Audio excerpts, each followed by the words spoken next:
To make a little bit more room on the right side of the motor, we're going to start off by moving the connectors or the harness for the oxygen sensors. So just move that out of the way. You'll also find this pipe is going to be in the way of being able to get the coil pack out. So if you reach far back, you'll find where it's mounted by a clip, and you're just going to unlock it like that, and now you can actually move it out of the way completely.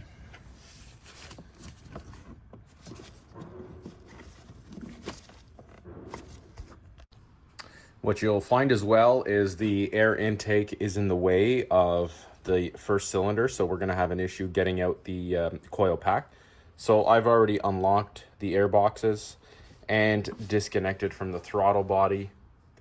See my other videos if you need a tutorial on how to do that. And we're simply going to pull this out. Now on this side of the motor, that motor mount is going to be in the way. So we're going to have to loosen that bolt and swing the arm upwards. That way we have enough clearance to get out the coil pack. You're going to use a T50 and loosen both ends, 1 and 2. You will have to remove this end, take the bolt out in its entirety, and on this end you're just going to loosen it so that you're able to swing it. You'll now use a T30 to remove the 4 bolts holding the decorative cover in place. 1, 2, 3, 4.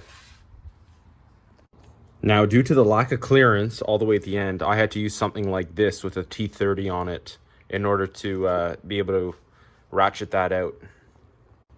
Now you can pop off the cover, and you'll see on the bottom side it's actually held in by 2 rubber grommets.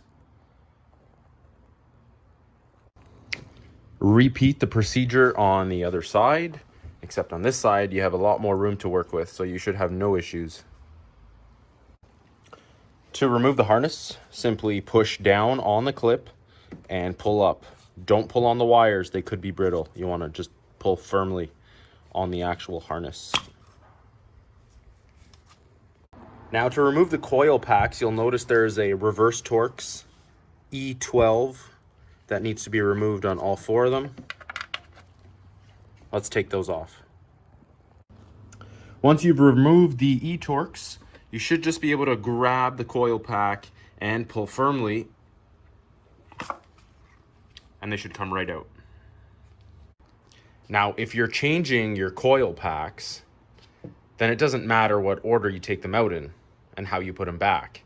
However, if you're reusing them, I would suggest lining them up in order so that you can replace them in that same order, just to ensure that you have no issues when you reinstall. Now the procedure is exactly the same on this side of the motor. However, right at the end here, you have this stiff cable that's being held on by a plastic bracket right down to the valve cover. And what you're going to do, if you look closely, is right at the back, you'll find a T30 Torx, which I will slide something like this in order to loosen it, remove it, and so I can move that bracket out of the way. It'll give you a little bit more room to work with. Now, once you are ready to take out your spark plugs, you'll use a dedicated spark plug socket. Mine has a rubber boot inside.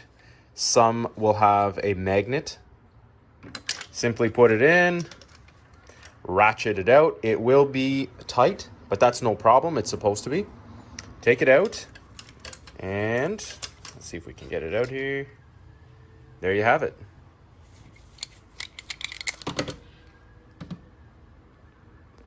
Now you're ready to install your new spark plugs. It's good practice to put a little bit of dielectric grease on the actual plug and just put it around. And this prevents any sort of arcing.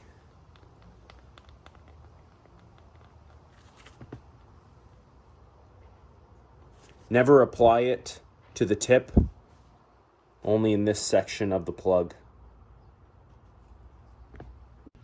And the question you've been waiting for, what is the torque value? Well, according to Porsche, if you're using brand new spark plugs with the initial tightening, you want 30 Newton meters or 22 foot-pounds. Now, if you're reusing the old spark plugs that you had, you're going to tighten to 25 Newton meters or 19 foot-pounds.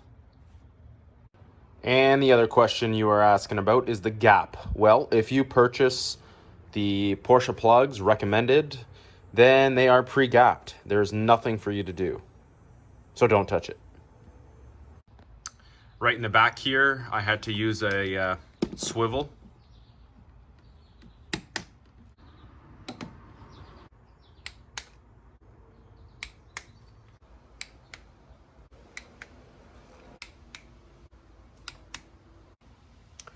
Replace the coil packs and put on your E-Torx. Now, when you go to torque these down, they are aluminum, and according to Porsche, they are one-time use. You should be replacing them. Now, I leave that to your discretion. Porsche's torque value on brand new aluminum bolts is 4 Newton meters. So if you're reusing your old ones, I recommend doing 2. You may be able to get away with 3, but don't push it. And a word of advice: when Porsche tells you that these are one-time use, they are one-time use. Thankfully, it's right here at the front, so I can drill that out. Watch my other video in the description if you end up like me and break it. Reconnect the harnesses. Make sure you hear a click. And on the left side, don't forget to replace the Torx that's holding the electrical harness.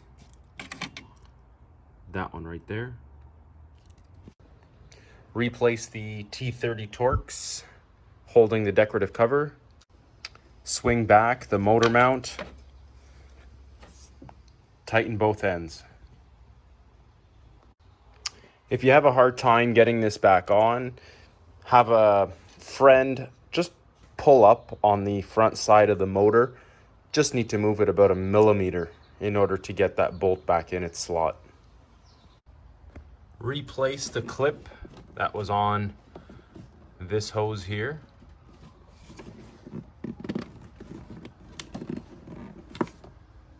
And put back the harness for the oxygen sensor. It simply slides right into place.